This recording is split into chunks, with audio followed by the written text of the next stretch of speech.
satu warna hanya satu printhead gitu. Cartridge-nya juga sama, satu warna satu cartridge. Makanya beli headnya murah, harga printheadnya cuma hitungan ratusan ribu, 300.000, 400.000. Rusak tinggal copot ganti baru, selesai.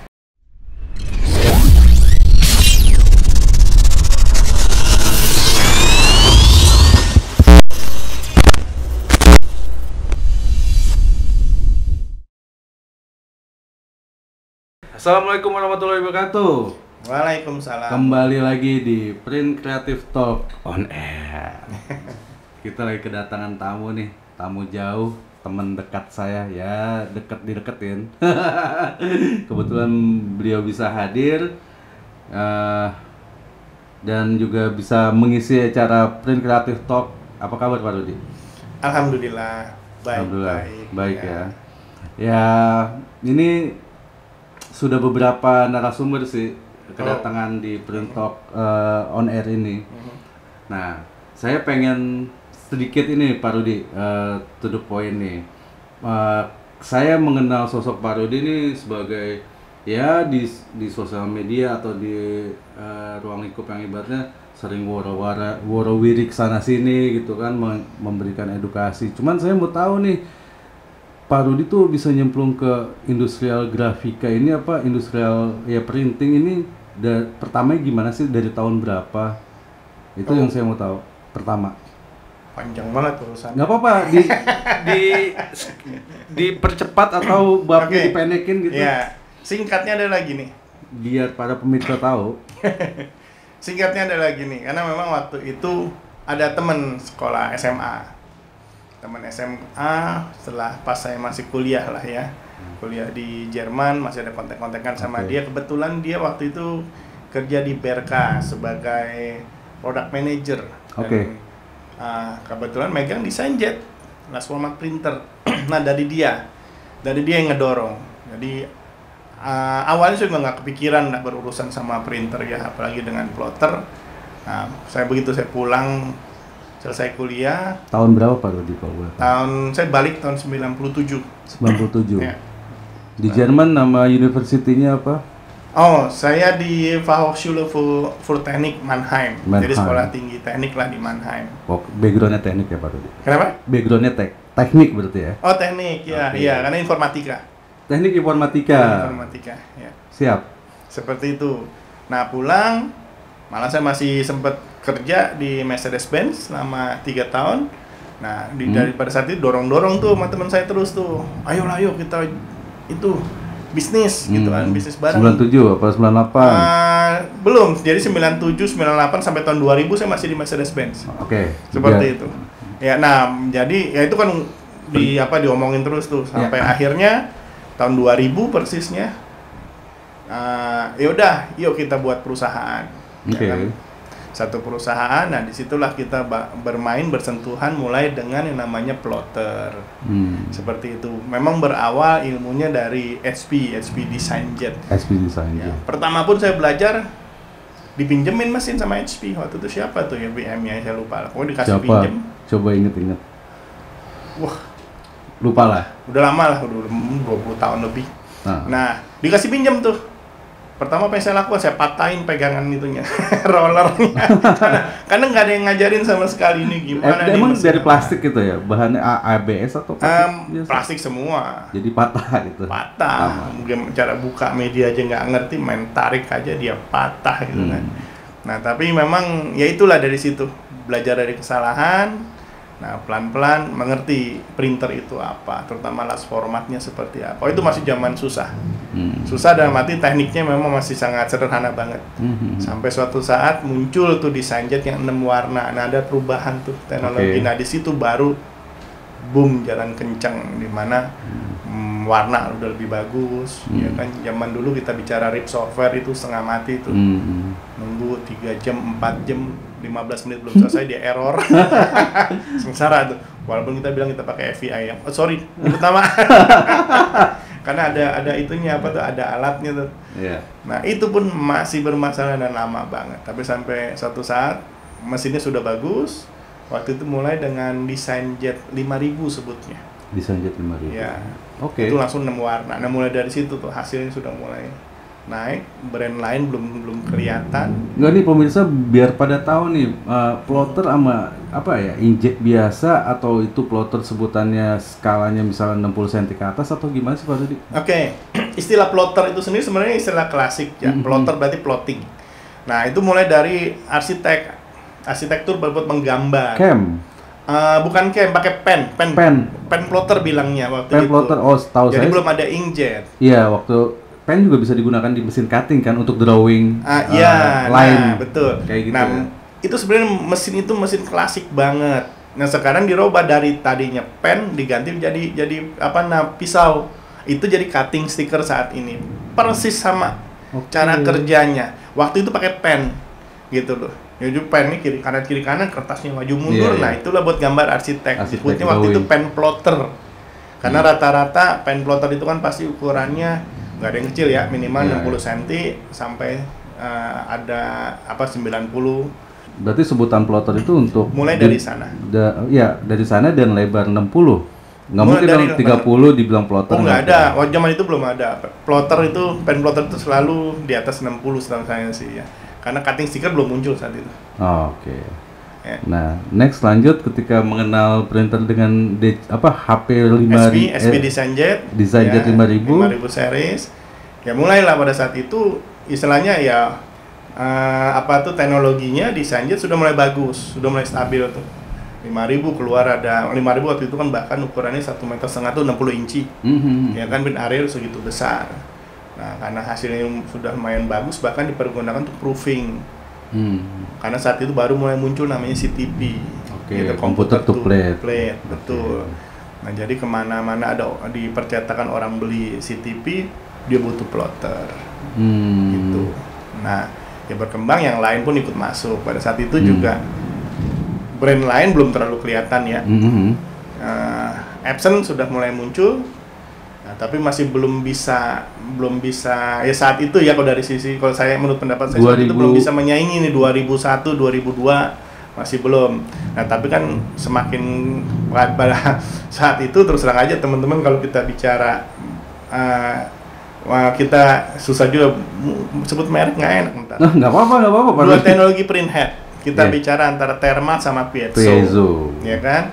Nah, thermal itu kan pasti HP pakai thermal.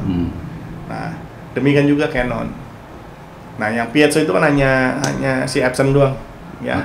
Untuk yang di ruang lingkup kita bicara yang water base lah ya waktu itu. Nah, saat itu yang pakai piezo pasti dibilang itu lambat banget ngeprintnya, jauh lebih lambat. Thermal itu jauh lebih cepat. Ternyata memang pada saat itu memang seperti itu. Ya makanya piezo itu belum naik saat itu.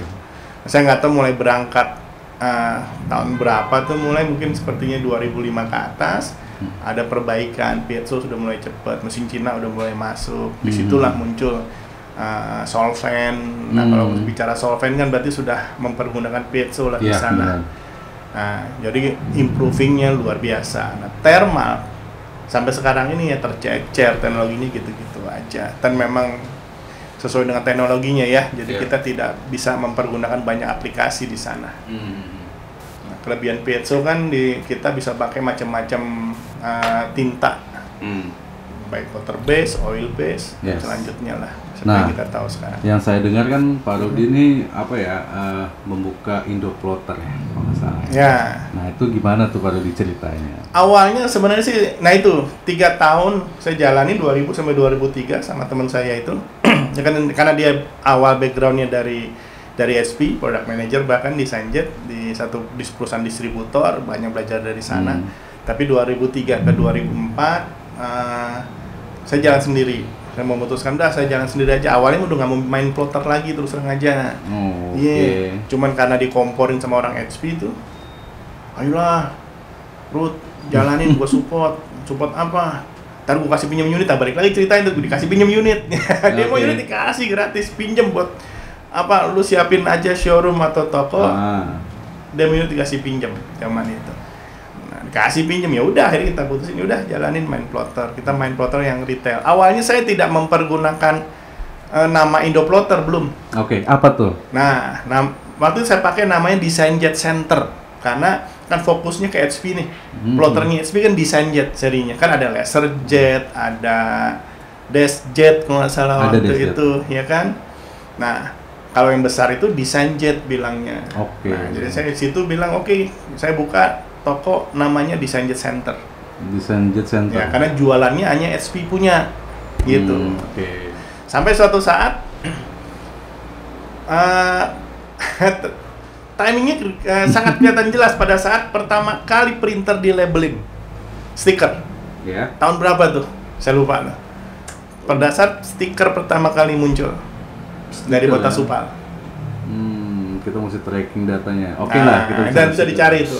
Nah, pas di tahun itu berlaku, HP nggak siap.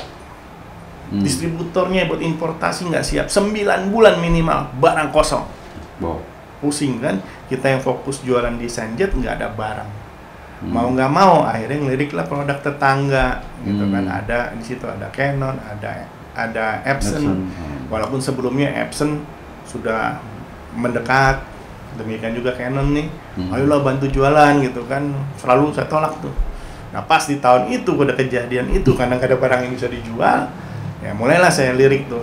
Canon ayo sini kasih saya barang, ya kan? Epson ayo sini kasih saya barang. Nah karena barangnya sudah beragam, kan saya nggak bisa pakai lagi nama Design Jet Center. Iya. Design Jet Center lu jualan Epson gitu kan. Ya udah dari situ pikir mau nama apa ya? Ya gampangnya tanpa mikir panjang kayak Indomie kan ya, Indo. Belakangnya oh ya jualan plotter ya udah Indo Plotter gitu. Gitu. Baru tahu. Sesimpel itu. Nggak usah banyak mikir kita sama hidup ini. Indo Nah, Plotter. dari situlah kita mempergunakan nama Indo Plotter. Berarti dari Indo Plotter itu tidak jualan HP aja ya? Ya. Masuk Canon, masuk Epson juga. Epson, akhirnya Mimaki saya Mimaki jual. sempat jual. SWJ saya jual. Wow. Waktu itu ada berapa unit sempat terjual. Ya termasuk akhir Mutoh pun juga. Nah, Mutoh. karena Mutoh relatif lebih RG 900 terutama ya kan karena tintanya kan sangat terbuka. Waktu itu distributornya kan memang tidak mewajibkan beli tinta original dari Mutoh. Bahkan sempat pengalaman pertama cetak art paper. Gitu. Berapa unit jual setelah itu tobat juga. Kenapa? Ya tinta art paper ternyata jahat banget terhadap printhead. Sampai sekarang, Pak. Isunya. Nah, itu dari situ juga waduh timbul masalah. Ya itulah secara teknis ya di lapangannya. Tapi Mutoh itu zaman itu kan bagus kita pergunakan untuk Sublime. Iya. Ya, karena Sublime yang paling murah saat itu dengan RJ 900. Sampai saat ini itu masih eksis seperti Iya, ini. DX5 ya. Masih DX5, betul, betul. Nah, itu berjalan berapa lama, Pak, Indo Plotter itu? Pak Rudi. Saya ingat Pak Rudi. Oh, seingat saya ya Indo Plotter itu nggak salah mulai 2007 2008 deh. Ya. Berjalan 2 tahun, 3 tahun? Oh, Indo Plotter sampai tahun terakhir itu sampai tahun 2018, 2019. 2018-19. Ya, 2019 saya stop, nggak ada transaksi sudah. Wah, itu perjalanan yang panjang juga, Pak. Berarti Lumayan. berapa karyawan tuh kemarin tuh waktu Bapak membuat? Sempat kita punya cabang di Surabaya. Surabaya waktu itu sama Jogja juga ada. Memang Jogja itu hanya representatif aja, Iya. representatif person di sana. Kita coba menambah situ tapi Surabaya kita buka. Bahkan Surabaya pun saya udah buka 2004. Begitu 1 tahun saya mulai jalanin, setahun kemudian saya buka di Surabaya. Gitu. Bahkan lucu. Nah itu. Oh ya, berarti Indo Plotter belum 2004 saya udah mulai jualan Canon. Karena di Surabaya namanya bukan Design Jet Center, tapi Image Prograph Center, IPF. IPF. Ya, Canon waktu itu sebut plotternya Image Prograph Center, Image Prograph IPF, Image Prograph apa ya F-nya ya, saya lupa. Jadi ada singkatan itu ya, berarti. Oh, F-nya yang belakangnya IPF. Jadi saya sebutnya Image Prograph Center jadinya. Oke. Kita bukan namanya Image Prograph Center. Nah, itu tadi begitu setahun berikutnya ya berarti 2005 2006 tuh. Langsung rubah menjadi Indo Plotter. Surabaya Indo Plotter, Jakarta demikian juga. Berarti dengan kata lain sebetulnya kalau kita melihat teknologi Epson yang saat sekarang berkembang saat sekarang ini, ya nenek moyang printhead tuh sebetulnya HP ya, dari HP ya kalau kita bicara thermal lah. Thermal ya, teknologi thermal lah. Teknologi thermal memang di awal karena itu murah saat itu. Headnya kan sangat murah banget. Harga satu head zaman itu paling cuma 200.000. Thermal sekarang pun juga sama ya, kecuali dia bikin dalam satu modul di mana itu ada 5 warna atau 5 channel. Nah itu agak mahal. Kalau Memang HP itu setahu saya dia apa ya, digabung ya cartridge-nya baru dia? Enggak. Kan kalau misalnya itu langsung beli satu kepala, kalau misalnya Epson kan memang print head-nya tinggal. Itu dia kelebihannya di Sunjet saat itu. Satu warna hanya satu print head. Gitu. Cartridge-nya juga sama, satu warna, satu cartridge. Makanya beli headnya murah, harga print headnya cuma hitungan ratusan ribu, 300.000, 400.000. Rusak tinggal copot, ganti baru, selesai. Zaman itu bahkan ya karena ini thermal, kita tidak mengenal tuh namanya istilah damper, ya kan capping. Di HP kita kenalnya nggak, ya karena dibentuknya unik. Jadi istilahnya dalam print head itu ada tintanya, jadi itu nggak perlu damper lagi sama sekali, udah ada dalam print head. Udah dalam print head ya. Sistem thermal dan sistem micro piezo. Ya, zaman itu masih sebutnya piezo lah dia. Micro piezo itu baru berapa tahun belakangan. Ya, sistem panas dan sistem kedutan listrik lah. Oh iya, nah itu boleh. Jadi sistem, kalau saya sebutnya gini, antara thermal itu kan panas. Nah, kalau piezo itu membran dengan getaran. Iya, dengan getaran. Ya. Oke. Nah, ini perjalanan kita udah ngomong Indoplotter, terus juga kenapa tobat Pak Rudi?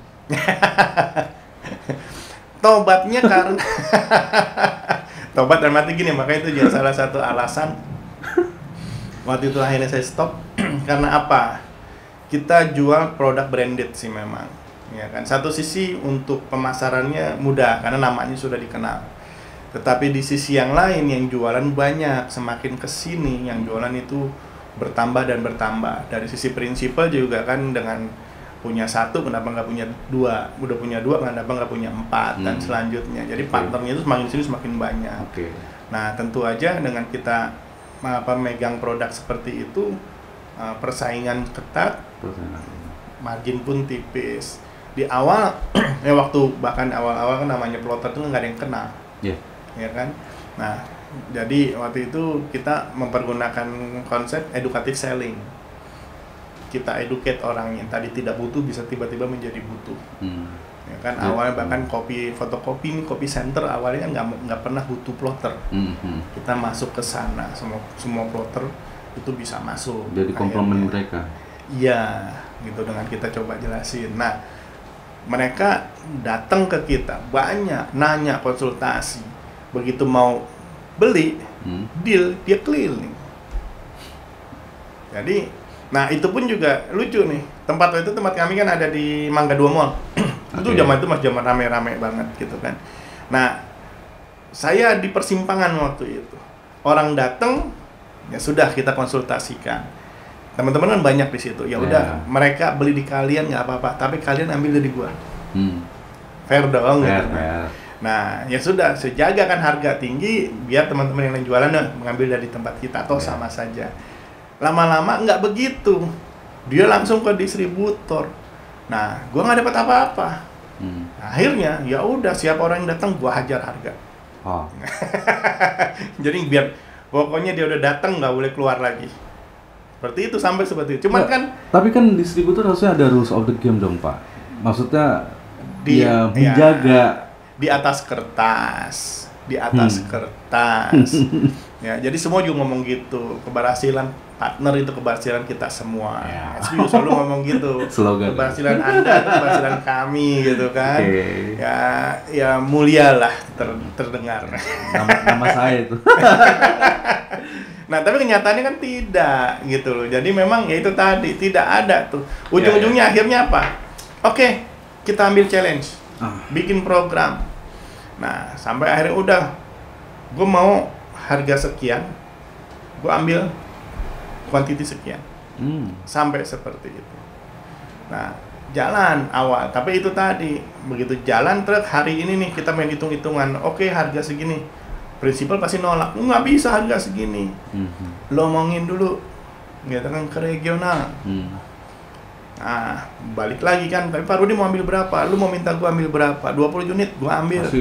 Gitu kan, minta harga sekian. Oke, iya, jalan. Besokannya tetangga dapat harga yang sama, dengan ambil hanya 1-2 unit.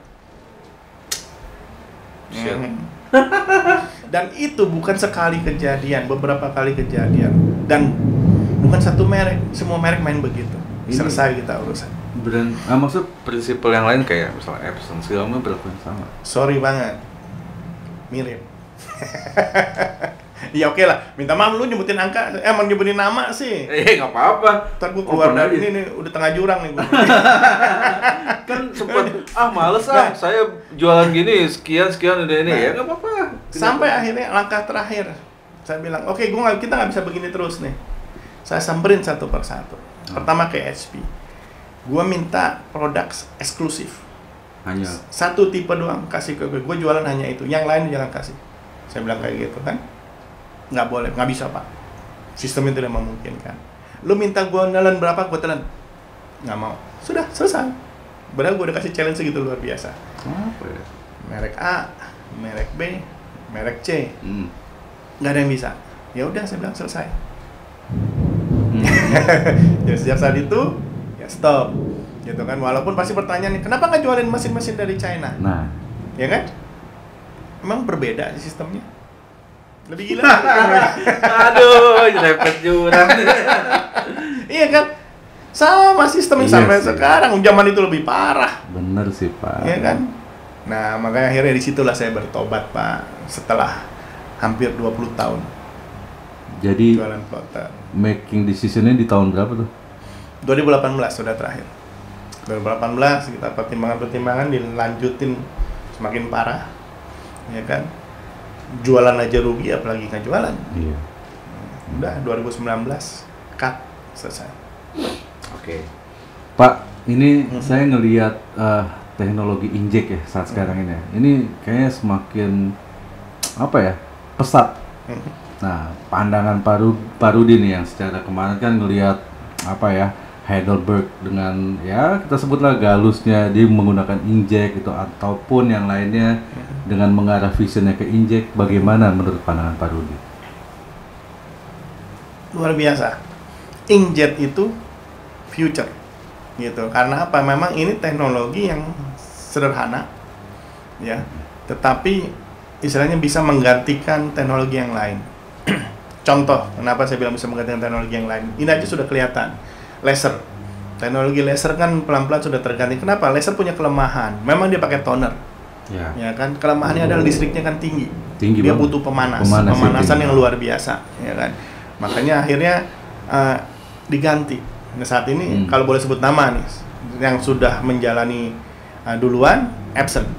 Epson sudah mencoret semua yang teknologi lasernya. Jadi yang dokumen pun itu sudah inkjet yang dia pakai. Heat free apa istilah Epson itu bebas panas istilah. Ya, itu dia. Itu yang menjadi slogannya mereka. Mereka sebutin itu apa? Ya tadi bebas panas, ramah lingkungan karena energi yang dibutuhkan atau listrik yang dibutuhkan sangat rendah. Dari bicara 200-300 watt dengan inkjet hanya menjadi 5 watt saja. Bahkan bisa dijalanin dengan sepeda. Ada orang naik sepeda, generator, printernya jalan. Waduh, bisa jadi tukang printer keliling loh. Bisa jadi kalau mau lihat di showroomnya Epson itu ada tuh. Ada sepedanya, ada printernya. Ini bukannya brand ambassador Epson kan? Sampai sekarang sih kayaknya belum dapat apa-apa. Enggak, kita ngomong secara teknologi memang injek ini memang feature, betul. Dengan beberapa varian sih. Maksudnya kenapa injek itu seksi? Saya lihat memang third party-nya itu banyak yang tersedia, Pak Rudi. Third party apa nih maksudnya? Third party ink. Oh, tintanya. Tinta. Jadi kita bisa menggunakan eco solvent atau pigment atau UV yang seksi sekarang ini UV nih. Kalau kita bicara UV itu semua substrate dia bisa makan gitu. Misalnya dia bisa masuk ke semua media, coated, uncoated segala macam. Oke, kalau saya nyebutnya gini. Teknologi printhead itu tidak akan berubah. Hanya thermal dan piezo. Oke, setuju. Selesai. Ya kan? Nah, piezo pun juga dikembangkan ini arahnya kemana? Hanya mengejar, bukan hanya ya, mengejar kecepatan pasti itu. Nah, yang lebih menggagumkan sebenarnya teknologi tintanya. Perkembangan tinta itu yang luar biasa karena aplikasinya begitu menyebar kemana-mana karena di tinta. Itu sih. Jadi memang ya itu luar biasanya sekarang Nah, tadi sempat disebutin kan, yang paling ramah terhadap media, istilah media dalam arti gini, bisa diaplikasikan ke banyak media, yaitu dengan tinta UV. Ya. Yang kemarin Galus juga UV. Galus ya, jadi sekarang banyak printer-printer industri, ya, yang industrial, ya dia nggak akan lari kemana-mana mempergunakan UV. Ya kan rumornya UV itu head to head dengan teknologi latex. Oke. Plus minusnya apa? Oke. Nah, latex. Istilah latex itu pun sebenarnya hati-hati nih. Udah ada yang punya tuh istilah itu. Nah, ya sebenarnya gini, latex pun kan masih ada keterbatasan. Keterbatasan media, nggak semua media tuh bisa nempel di latex ya. Itu satu. Tapi permasalahan utama kan ada butuh panas dia. Baik pemanas karena kan namanya latex supaya dia menyerap ke medianya, butuh dipanasin gitu.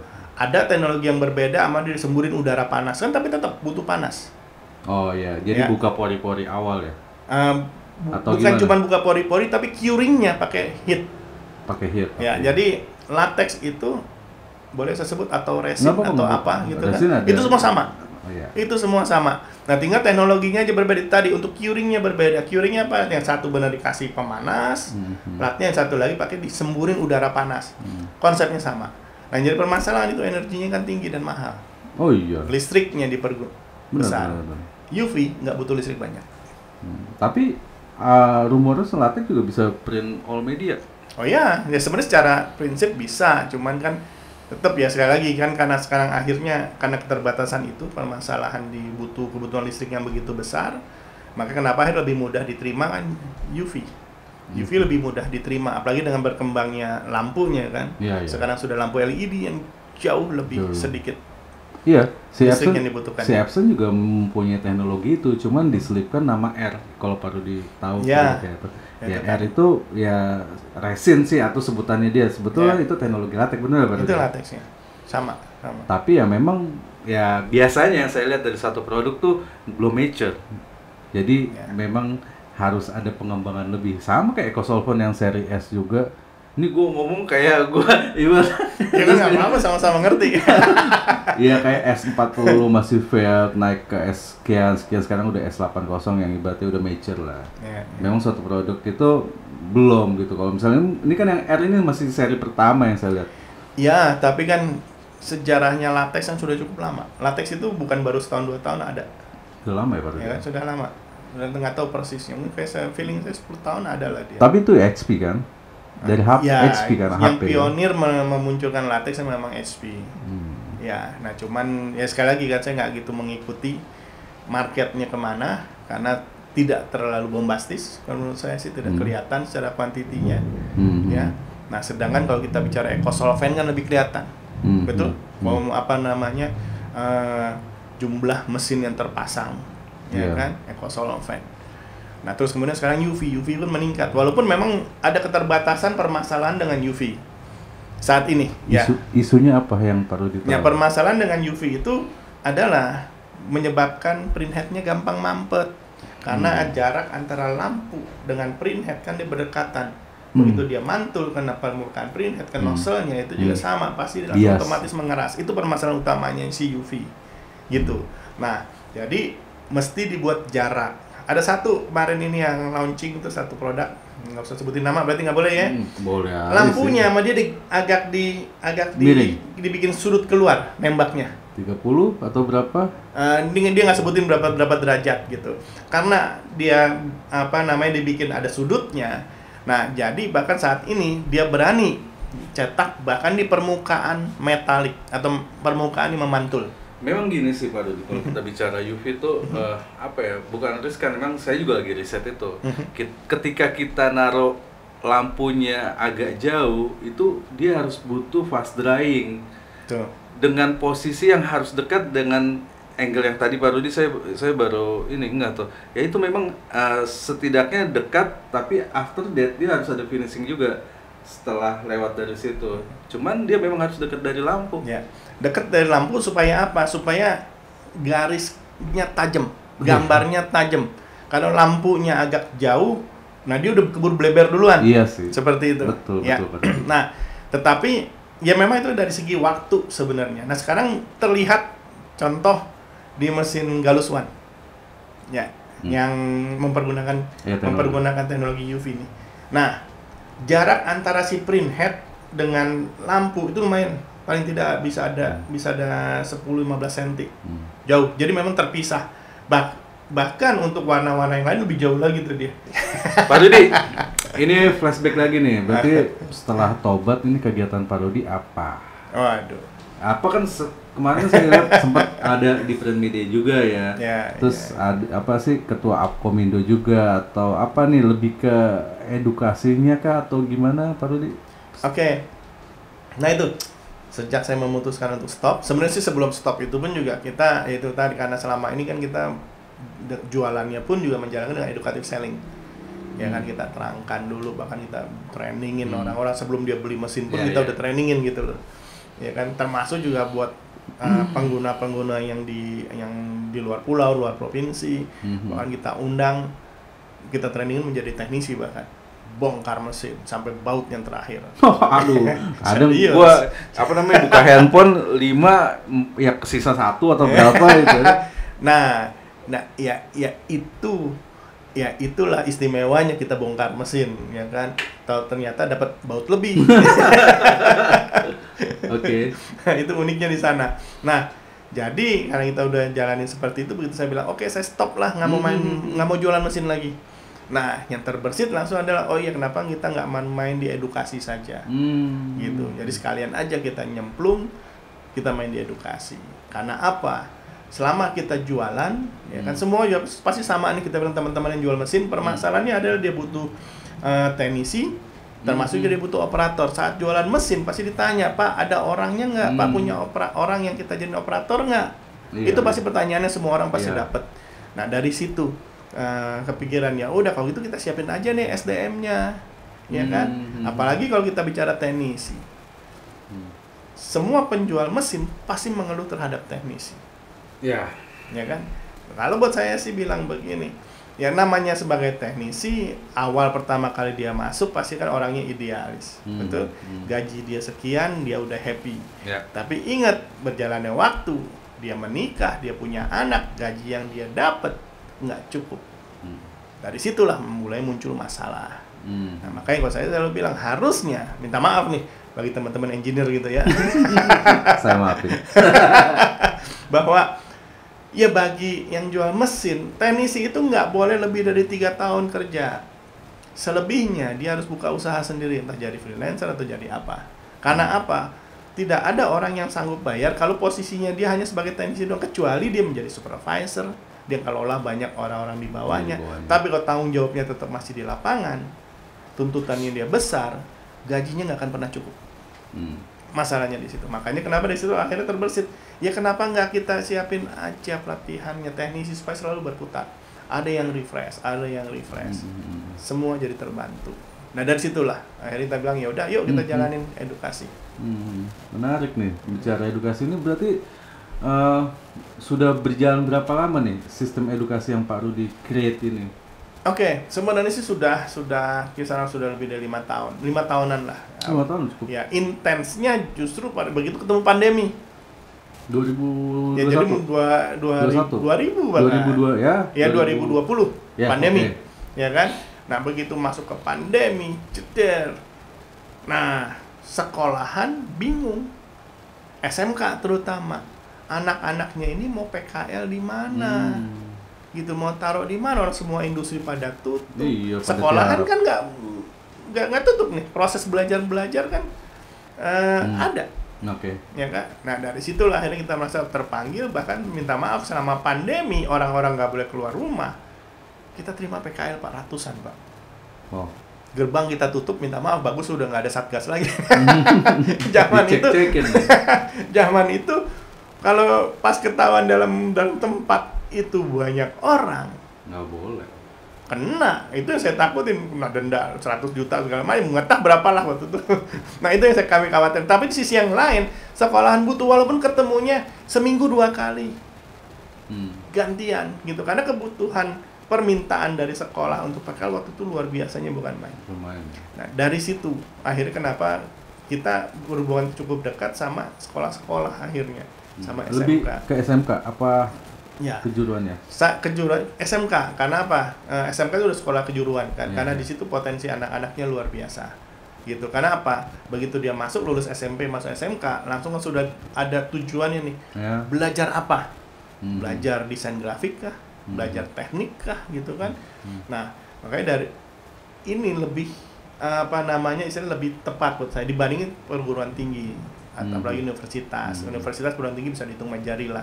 SMK awal pada saat pencanangan ya pemerintahan yang sekarang ini Jokowi waktu itu kan dia mendorong revitalisasi SMK. Dari situ mulai naik tuh. Awalnya SMK itu jumlahnya di bawah SMA. Jumlah siswa termasuk jumlah sekolah. Sekarang SMK itu jauh lebih banyak dibanding SMA. Lebih banyak diminati ya. Yes. Atau penetrasi terhadap ruang lingkup kerjaannya ada di SMK peluang itu. Ya itu SMK memang menyiapkan anak-anak ini sebenarnya untuk siap kerja. Ya kan begitu dia lulus sekolah, mau kerja sudah ada keahlian yang bisa dia tawarkan. Ya kan. Nah, jadi ada lebih mudah dibanding lulusan SMA.